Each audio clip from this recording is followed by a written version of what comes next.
ओडिशार चाषी भाई मानक पाई बहुत बड़ खुशी खबर एणिकी मंडी रे धान बिक्री करबा पाई आउ दलाल को हाबुड़े पड़ी साग माछ दर रे धान बिकिबाकू पड़िबोनी। विशेष करी वर्ष वर्ष धरी हक हराउथिबा भाग चाषी पाई राज्य सरकार अनिछंती एक जुगांतकारी व्यवस्था। जमी मालिक पाखरे नथिले मध्य भाग चाषी सहजरे करि परिबे पंजीकरण। खाद्य जोगाण और खाउटी कल्याण मंत्री कृष्णचंद्र पात्र एक बड़ घोषणा करिसेंती। राज्य में खरीफ ऋतु पर धान किणा पंजीकरण प्रक्रिया जोरसोर आरंभ हो जाइछि, किंतु भाग चाषी पंजीकरण एवं एग्रीस्टाक आईडी को नहीं चाषी मन में अनेक द्वंद्व एवं आशंका लगी रही।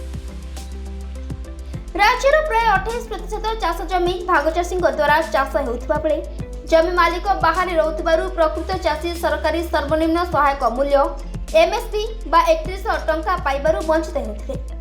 चाषी समस्त समस्या दूर करने सरकार बड़ पदक्षेप ग्रहण करिसेंती।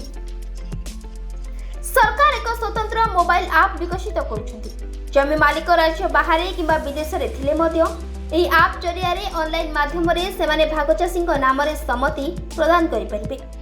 जमी मालिक को प्रत्यक्ष भावे पंचायत पैक्स किंबा लैंप्स कार्यालय को जीवाको पड़िबो नाही। तेबे एग्रीस्टाक आईडी नियम रे बड़ आश्वस्ति आसीछि। वर्तमान पंजीकरण करिबा पाई तुरंत एग्रीस्टाक आईडी रो आवश्यकता नाही। चाषी माने प्रथमे निज नाम पंजीकृत करिबे। नवेम्बर मास सुधा निकटस्थ जनसेवा केंद्र किबा कृषि अधिकारी सहायता रे एग्रीस्टाक आईडी सृष्टि करी पैक्स रे जमा देबे। तापरे से टोकन मिलिबो एवं धान बिक्री सहज हेबो। निर्धारित समय सीमा अगस्त 31 थिबा बेले जदि कोनसी योग्य चाषी बाद पड़ंती तेबे अवधि को आउरी वृद्धि कराजिबो बोली जोगाण मंत्री स्पष्ट प्रतिश्रुति दैछंती।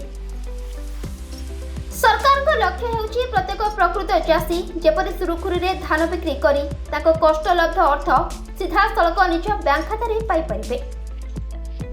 तेबे नुआ व्यवस्था जोगु भाग चाषी माने निज हक रो 3100 टंका एमएसपी पाइबा बाट सुगम होइछि एवं दलाल राज उपरे एक बड़ चोट पड़िबा को जाउथिबा कुआ जाउछि।